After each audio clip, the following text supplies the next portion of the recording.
Good morning, everybody. Today is Sunday, and it's a very exciting day when it comes to the RX-7 project car. Today, we are finally visiting Jose again and putting the whole motor together. I ended up picking up a 13B like in October, but it's very expensive to build rotors. If you did not know, it takes a lot of work. The seals are kind of expensive, and they're very specific. Now we're at the point in April that the motor is finally built. It's done. Jose told me to come and like basically spend the whole day here because just building the rotors alone is a lot of work. But I need an energy drink. It's only 10:30, but I've been staying up till midnight like every single night this week, which doesn't sound like a lot. I've just been working in the car for such a long time, and we just moved, and yeah, so it's a whole mess. Let's go get an energy drink. I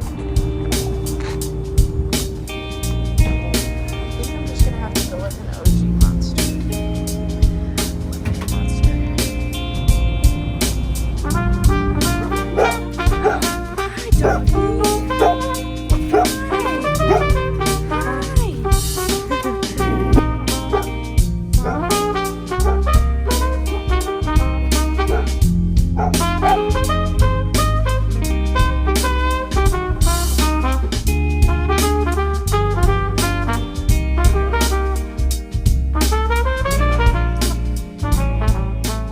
Well, I guess a lot of people are intimidated by rotaries because they think, oh, the apex seal, they always go bad. What's your, I guess, opinion on rotaries and the reliability of them? It all depends what you do with it. It all depends how you abuse them. Because what happened is, you can wind this thing up. I used to wind mine up to 13,000 when I used to race. And that's a lot of RPM. It all depends how you abuse the motor. That's all it is. Mm-hmm. And the mix that you have on. Do you think like most people, they cut corners or use like bad seals or like? They cut corners. You should see the stuff that I come across here. A brand new motor. They got all brand new apex seal, like corner seals, and one of them is used. Control ring, all different ones.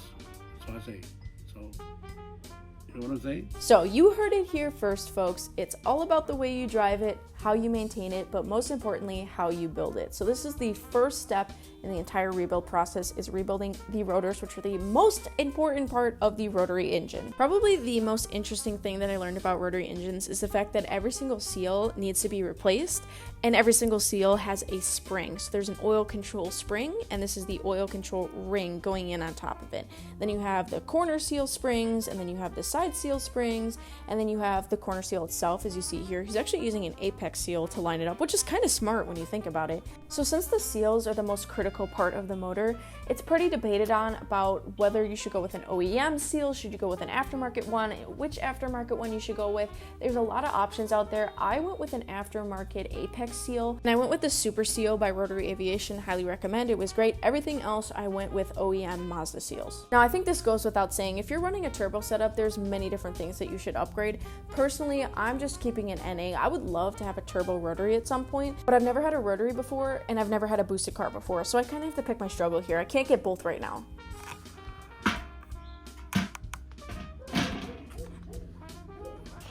And this is the bridge right here. Let me stay also. You see, it was up to here. Mm-hmm.